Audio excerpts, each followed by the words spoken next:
때는 2005년에서 6년.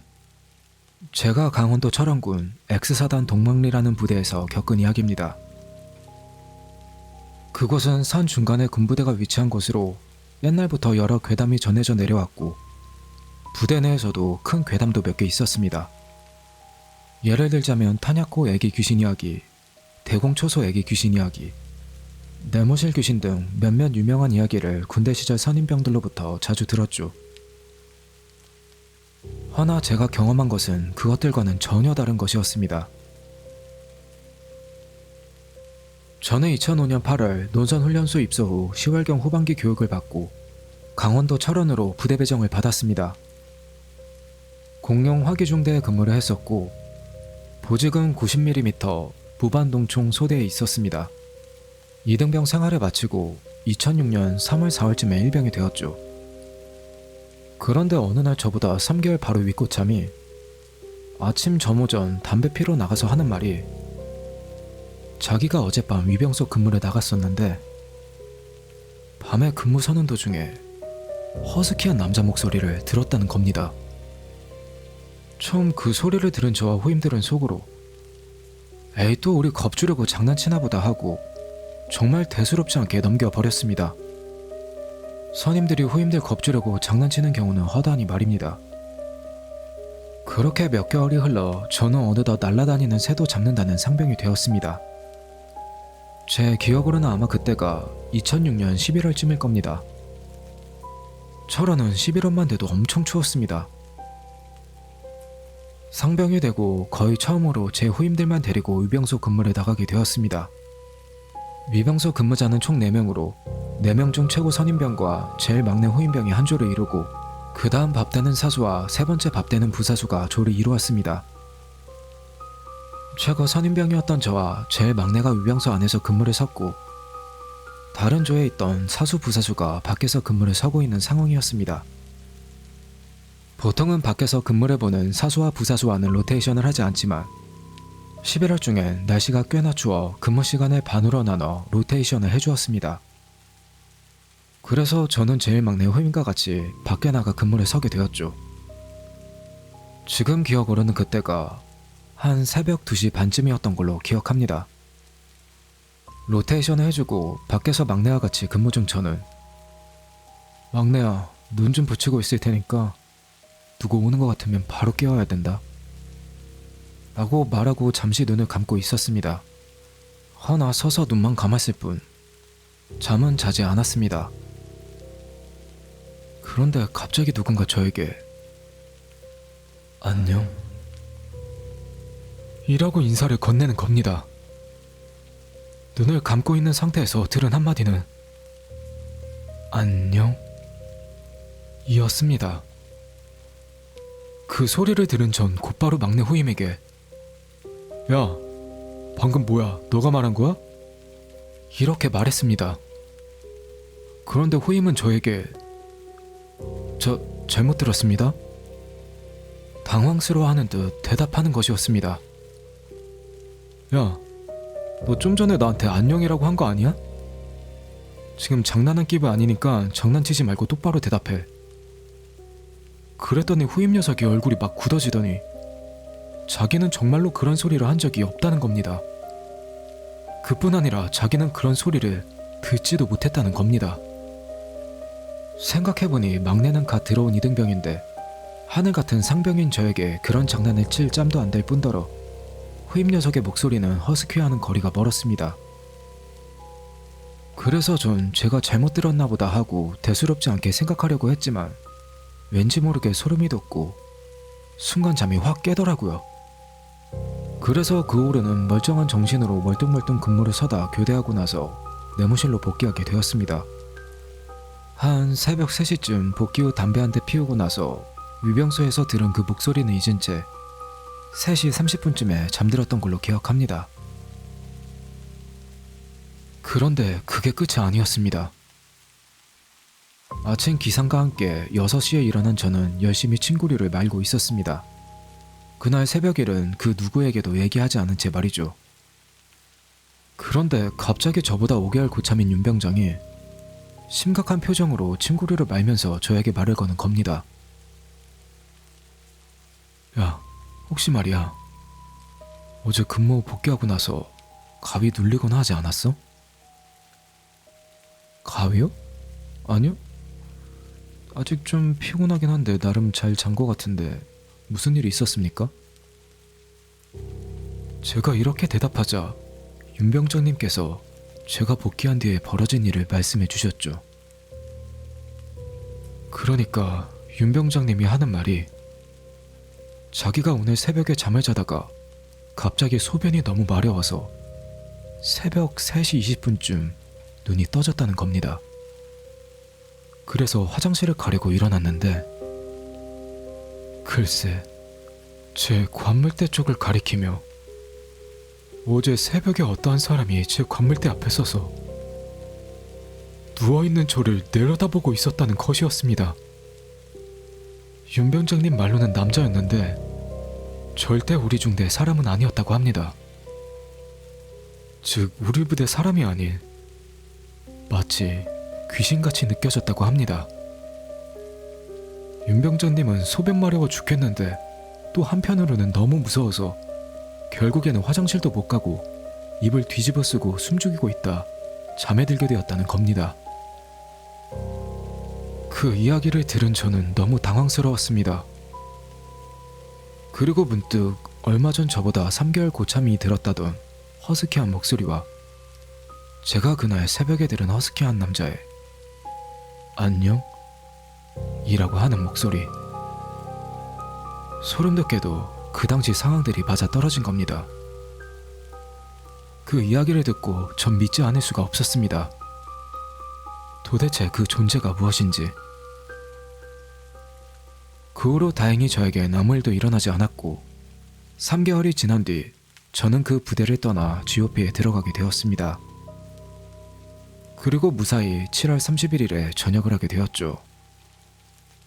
그때 당시 제가 들은 소리의 정체가 무엇이고 새벽에 고참이 보았다던 저를 쳐다보고 있던 남자의 정체가 누구인지도 모르지만 아무래도 수십 년 동안 부대가 존재한 탓에 억울하게 돌아가신 옛 장병의 혼일 수도 있겠다는 생각이 들더라고요. 아무튼 그 후로 아무 일 없이 건강하게 전역하게 돼서 참 다행이라고 생각합니다.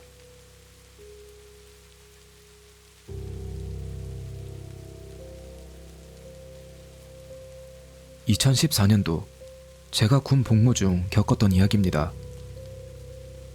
저는 가평에 있는 부대에서 복무했습니다. 이 사건은 제가 일병 5봉이던 시절 탄약고 경계 초소 근무를 서던 전번초 근무자 후임 김일병에게 일어난 사건입니다. 야 김일병, 일어나자. 근무 가야지. 일병 김일병. 네, 바로 준비하겠습니다. 김일병은 불침번 근무자이자 고참인 신상병이 깨어서 잠에서 일어났답니다. 밖에서는 추적추적 비 내리는 소리가 유난히 시끄러웠던 날이었죠. 근무 시간은 새벽 2시부터 4시까지로 가장 피곤하고 졸린 시간대였습니다. 내 소대가 번갈아가며 한 달에 한 번씩 서는 탄약고 근무였죠. 탄약고는 언덕 쪽에 위치해 있었기 때문에 투입 시간보다 훨씬 일찍 일어나야 했습니다. 그런 탓에 다들 탄약고 근무를 서는 날이면 심기가 매우 불편해 보였죠. 거기다 비까지 오다 보니 그야말로 설상가상 최악의 근무 날이었던 겁니다.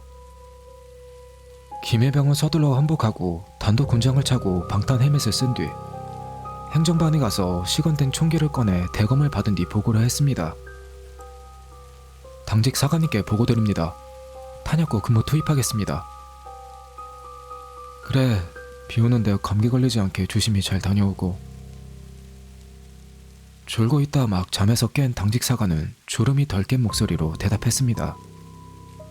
그리고 대대 실장에게 보고 후 팀장에게 공포탄을 받아 검사 후 출발했습니다. 비가 오는 날이면 우비를 쓰는데 김일병은 계급에서 밀리다 보니 찢어진 우비를 받게 되었습니다.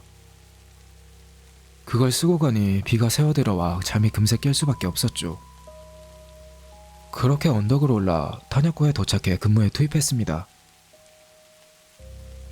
그렇게 고참과 같이 서게 된 근무. 고참은 초소 안에 들어가 방땅 깔고 그 위에 앉아서 쉬고, 짬이 안 되는 호임은 밖에서 서서 경계를 서는 당연스러워 보이는 전개로 흘러갔습니다. 그렇게 10분, 30분, 1시간. 초소 안에서 쉬고 있는 고참에게는 빠른 시간이, 그리고 그 밖에 서서 경계 근무를 서고 있는 김일병에게는 상대적으로 느린 시간이 흘러가고 있었고, 김일병은 그저 멍하니 추적추적 비가 내리는 탄약고 언덕길을 보고 있었답니다. 그렇게 2시간 근무 중 1시간 20분가량이 흘렀을 무렵, 저게 뭐지? 아직 잠에서 덜 깼나? 김일병은 그 언덕길에서 보면 안 될 것을 보고 말았습니다. 초소에서 조금 떨어진 곳에 비가 흘러내리는 언덕을 무언가가 꾸역꾸역 올라오는 듯한 모습을 보게 된 겁니다. 그것도 새벽 3시가 넘은 한밤중에 부대 내에서 말이죠. 철퍽, 철퍽, 웅덩이를 짚는 짙은 소리와 무엇인가 질질 끄는 소리. 김일병은 정상적이지 않은 무언가에 온 정신의 집중에 주시하고 있었고, 이윽고 시야에 들어온 그것을 보고 김일병은 경악하지 않을 수가 없었습니다. 그것은 바로 지금 김일병이 근무를 서고 있는 초소 방향으로 기어오고 있던 겁니다. 김일병은 이때부터 온몸에 소름이 돋고 등골이 오싹해짐과 동시에 사고가 마비되어 제대로 된 판단을 내릴 수가 없었다고 합니다. 다들 그런 이야기들을 하곤 하죠. 극도의 공포와 마주치면 비명조차 지를 수 없다고. 사고뿐만 아니라 입까지 마비되어 버린 김일병은 같이 근무를 서게 된 염상병을 부를 수조차 없었다고 합니다. 선임이란 사람은 순 넘어갈 것 같은 소리로 졸고 있는 건지 자고 있는 건지 초선 기둥에 기대어 있을 염상병을 불렀지만 김일병의 목소리가 들리지 않았는지 꼼짝도 하지 않았답니다. 그러는 사이에도 점점 가까이 다가오는 그 소리는 더 크게 들려왔고, 어느덧 기어오는 것은 언덕길 중간에 파놓은 배수로 부근을 지나고 있었습니다. 찰퍽, 찰퍽, 짙게 들리는 물을 짚는 소리와 더불어 그것의 형체가 서서히 보이기 시작했답니다. 그리고 드디어 눈에 들어온 그것의 정체는 낡은 군복을 입고 있는 군인이었습니다. 그런데 정말로 끔찍했던 건 허리 아랫부분은 날아간 건지 절단된 건지 보이지 않았고, 찢어진 상의 옷까지만 끌려오고 있었다고 합니다. 비 오는 날 검은 형체가 기이한 소리를 내며 기어오고 있는 것만으로도 졸도할 지경인데, 김일병을 더 놀라게 만든 건 그것의 얼굴이었습니다. 두 눈구멍은 뻥 뚫려 눈알은 보이지 않았고, 턱은 찢어져 간신히 붙어있는 채 덜렁거리고 있었다는 겁니다. 그런 것이 좀비처럼 빼빼 마른 팔로 기어오는 모습을 보니 정신이 완전히 나갈 만도 하죠. 김일병은 자기도 모르게 공포탄을 장전했고 비명을 지르며 한 발을 쏜 뒤 기절했다고 합니다. 초소 안에서 처자고 있던 염상병은 총소리를 듣고 그제서야 화들짝 잠에서 깨어났고, 초소 문을 열고 나와보니까 개거품을 물고 쓰러져 있는 김일병을 보고 화들짝 놀란 염상병은 바로 행정반으로 긴급보고를 때렸고, 거품을 물고 실신한 김일병이 대대 팀장 및 5분 대기조에 실려 내려왔습니다. 그 탓에 당시 졸고 있던 염상병의 진급누락은 피할 수 없는 수순이었죠. 그래도 영창 가지 않은 거에 감사해 했습니다.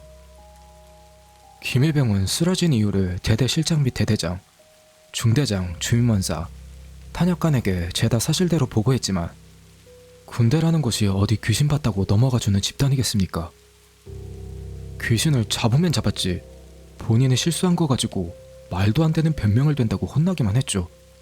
결국 군의관에게 정신착란으로 인한 극도의 공포에 의한 발포라는 길고 얼토당토하는 판정을 받고 나서 휴가도 잘리고 진급까지 누락당하게 되었죠. 하지만 제가 이 이야기의 진상을 알게 된 것은 한참 뒤의 일이었습니다. 염상병도 전역을 하고 저와 김일병 모두 상병 계급장을 달고 나서야 이야기해주더군요. 최성병님, 사실 제가 그때 아무에게도 말하지 않는 것이 하나 있습니다. 그때? 네. 제가 비 오는 날 초소근무 섰을 때 공포탄 쐈던 날 말입니다. 아, 그날? 아니 근데 뭔데 그렇게 진지하게 얘기해? 김일병이 말하길 그날 밤 공포탄을 쏜 진짜 이유가 따로 있었다는 겁니다. 저는 한참 지난 일이었기에 마음속으로 그래? 그냥 이 정도로만 생각하고 대수롭지 않게 여겼죠. 그날 새벽 기어오는 질척한 소리가 가까워질수록 뭐라 중얼거리는 목소리가 들리더라는 겁니다. 처음엔 놔줘 하고 들렸다는데 얼굴이 보일 정도로 가까이 다가오니까 겨우 무슨 말을 하는지 알아들을 수 있었다고 합니다. 그런데 그것의 입에서 나온 말이 정말로 충격적이었습니다. 쏴.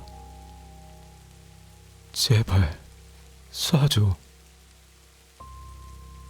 분명 저에게 본인을 쏴달라고 했습니다. 뭐?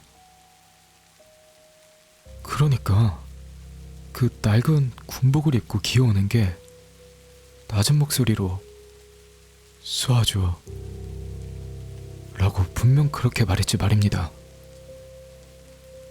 아마 6.25 전쟁 당시 폭격으로 하반신을 잃고 숨을 거둔 군인의 혼령이었을까요? 이유를 알고 나니 마음이 착잡해지더군요.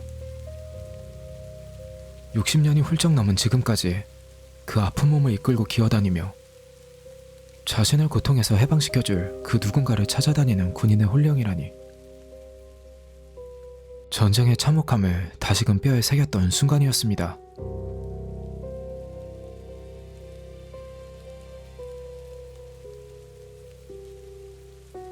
제가 군대에 있었을 때 겪은 일입니다.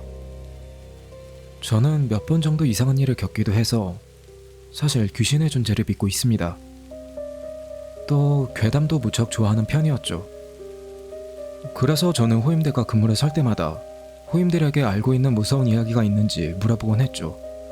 물론 알고 있는 무서운 이야기가 있으면 최대한 실감나게 살려서 전개시켜보라고 시켰습니다. 어떻게 들릴지는 모르겠지만 호임이 무서워하든 말든 그건 제 관심 밖이었습니다. 하지만 무서운 이야기를 잘하는 호임들은 더 잘 챙겨주었던 건 사실입니다. 보상 같은 개념으로 짬찌들은 갈 수 없는 PX에서 무려 슈넬치킨을 사 먹여 주었거든요. 군생활 하셨던 분들은 아실 겁니다. 슈넬치킨이 군대에서 어떤 존재인지를. 그렇게 제 군생활이 낙이었던 무서운 이야기로 하루하루를 버텨가던 와중 제 밑으로 호임이 새로 한 명 들어왔습니다. 그 호임시키는 사회에서 좀 놀던 친구였는데 거기에다 아마추어 복싱 선수였다고 하더라고요. 그 때문인지 모든 일에 적극적이고 자신감 있어 보이는 친구였습니다. 사실 너무 자신감 있어 보여 좀 과해 보이긴 했지만 그것 빼고는 꽤나 마음에 드는 친구였습니다. 하지만 아쉽게도 그 호임은 귀신의 존재를 믿지 않았고 그런 건 모두 지어낸 허구일 뿐이라고 말했죠. 그리고 만약에 귀신이 나타나더라도 맞짱 뜨면 자기가 이긴다는 헛소리를 해댔습니다. 그래서 이 호임과 근무를 설 때면 어쩔 수 없이 제가 귀신 이야기를 해야 했고 그 짬찌 녀석은 사람 사는 이야기를 하곤 했죠. 그러던 어느 날 전술 훈련 때문에 저희는 산으로 올라가 각자 진지에 투입된 적이 있었습니다. 저는 기관총 사수였고 후임은 부사수였기 때문에 같이 산병으로 들어가게 되었죠. 그런데 그 안에 글쎄 곱등이가 수십 마리나 들어있는 게 아니겠습니까? 아, 벌레다! 복싱으로 다져진 몸매와는 달리 후임은 벌레 공포증이 있었기 때문에 저는 어쩔 수 없이 분대장에게 진지를 옮겨달라고 부탁했습니다. 그래서 저와 후임은 지금은 사용하지 않는 다른 진지로 들어가게 되었죠. 하지만 밤이 깊도록 대항군은 오지 않았고 저는 교대로 자면서 기다리자고 후임에게 제안한 뒤 먼저 눈을 붙였습니다. 그렇게 한참 잘 자고 있던 중 왠지 오싹한 느낌이 들어서 저도 모르게 자다가 눈을 떴습니다. 하늘을 보자 보름달이 떠있어 달을 보면 자연스레 빨리 저녁해서 집에 가고 싶다는 생각에 잠기게 되었죠. 후임 녀석은 졸고 있는 것인지 고개를 푹 수그리고 있었습니다. 저는 군생활하느라 힘들 거라는 생각에 그냥 내버려뒀죠. 그런데 자세히 보니까 후임 녀석은 졸고 있는 게 아니라 눈을 둥그렇게 뜬 채 멍하니 서 있는 것이었습니다. 저는 깜짝 놀라서 후임에게 무슨 일이 있냐고 물었죠. 야, 사람 무섭게 왜 그렇게 눈을 살벌하게 뜨고 있어? 뭐 또 곱등이라도 나온 거야? 그러자 후임은 일병님은 그거 못 보셨습니까? 라고 무섭게 되묻는 겁니다. 뭔가 있었구나 싶어서 무슨 일인지 캐묻자 후임은 무서운 이야기를 하기 시작했습니다. 제가 자고 있는 사이 후임 역시 살짝 졸았다고 합니다. 그러다 잠을 깨서 졸던 자세 그대로 눈만 떠서 바닥을 보는데 저와 후임 사이에 군복을 입은 다리 하나가 보이더라는 것이었습니다. 아, 망했다. 소대장님에게 걸렸나? 라고 생각하면서 고개를 들었는데 글쎄 아무도 없었다고 합니다. 저였다면 이미 그 시점에서 이건 귀신이라고 생각했겠지만 이 후임은 귀신의 존재를 믿지 않았기 때문에 그냥 잠결에 헛것을 봤다고 생각했다고 합니다. 그런데 참호 안에 저희 말고 또 누군가가 있었다는 겁니다. 후임이 다시 제 쪽을 봤지만 저는 여전히 자고 있었다고 했죠. 참호 안에 있는 사람은 무릎을 꿇고 한쪽 무릎을 세운 채 무릎에 팔을 짚고 턱을 괜 채 경계를 서 있었다고 합니다. 그런데 이상한 점이 한두 가지가 아니었습니다. 우선 군복이 개구리 얼룩무늬가 아니라 회색의 단색이었다는 겁니다. 또 방탄 헬멧을 쓰고 있는 것이 아니라 모자를 쓰고 있었다는 것이었습니다. 무엇보다 이상한 점은 목의 각도였습니다. 하지만 후임은 너무 멀어서 잘 보이지 않았던 탓에 눈을 찡그려 자세히 바라봤다고 합니다. 그런데 자세히 보니까 그 사람은 목이 없어 손으로 머리를 든 채 경계 자세를 취하고 있었다고 합니다. 그날 이후 그 후임과는 귀신 이야기를 하지 않게 되었습니다. 그러다 한 3달 정도 지난 뒤 저는 넌지시 물어봤습니다. 야, 근데 너 아직도 귀신 안 믿냐? 아닙니다. 요즘 열심히 종교활동하고 있습니다. 그렇게 후임은 소중한 주말에 종교활동에 대부분의 시간을 쏟고 있습니다.